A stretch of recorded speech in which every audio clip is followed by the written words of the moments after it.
الله يعطيها الصحة والعافية، ومبروكين يا حجية وكل الخالات في العراق والشيبان والأطفال والكبار، تستاهلون الفرحة. أنا أحس فيكم لما تفرحون، إن شاء الله دائما الله يديم عليكم الفرحة.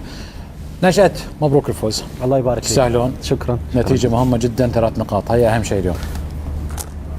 أول شيء شكرا للجماهير أبو جاسم، الجماهير الموجودة اللي آزرت وشجعت المنتخب، مو فقط في بداية المباراة، لا من يوم أمس جماهير توافدت بشكل كبير يوم أمس، شفناهم ملوا سوق واقف وكتارة، وكان تواجدهم وحضورهم مهم جدا، وشفنا مردود اللاعبين والروح اللي حضر فيها جميع اللاعبين.